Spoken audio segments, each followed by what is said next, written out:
ప్రియ సోదర సోదరీమణులారా, నేను ఒక విషయాన్ని మీకు తెలపాలని అనుకుంటున్నాను.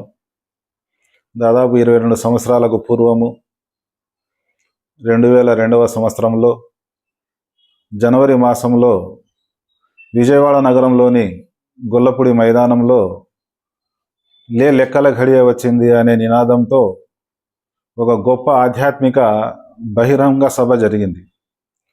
ఆ సభలో దాదాపు 3 లక్షల మంది వరకు పాల్గొనడం జరిగింది. ఆ విధంగా దేశంలోని పెద్ద పెద్ద ధర్మ పండితులు, ఆచార్యులు ఆ సభకు రావడం జరిగింది. అదేవిధంగా మన రాష్ట్రం నుంచి వ్యవసాయ శాఖ మంత్రి వడ్డే శోభనాధీశ్వరరావు గారు, అసెంబ్లీ స్పీకర్ శ్రీమతి ప్రతిభా భారతి కూడా రావడం జరిగింది. మరి చాలామంది వక్తలు గొప్ప గొప్ప విషయాలు, ప్రసంగాలు చేయడం జరిగింది.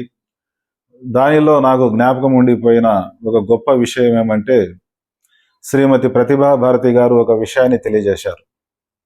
ఆ విషయం ఏమంటే, మనిషి నిద్ర లేచినప్పటి నుంచి భుజించినప్పుడల్లా, త్రాగినప్పుడల్లా, కూర్చున్నప్పుడల్లా, లేచినప్పుడల్లా, వచ్చినప్పుడల్లా, పోయినప్పుడల్లా, కలుసుకున్నప్పుడల్లా, పడుకున్నప్పుడల్లా, ఈ విధంగా మన జీవితంలో ప్రతి సందర్భంలో కూడా మనకు తెలియకుండానే దైవనామాన్ని స్మరిస్తున్నాము అనే విషయాన్ని ఆమె తెలియజేయడం జరిగింది. మరి అంతవరకు నా మేధస్సుకు ఈ విషయాలు అర్థం చేసుకునే అవకాశం కలగలేదు.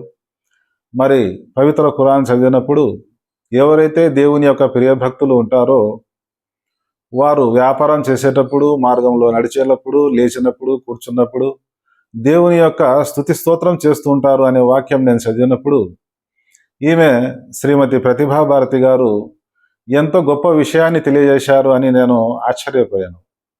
మరి మీలో కూడా ఆత్మ సజీవంగా ఉన్నట్లయితే ఈ దైవనామస్మరణ అనునిత్యం చేయడం ఎంతో గొప్ప విషయమో అర్థం చేసుకుంటారని, ఆలోచిస్తారని భావిస్తున్నాను.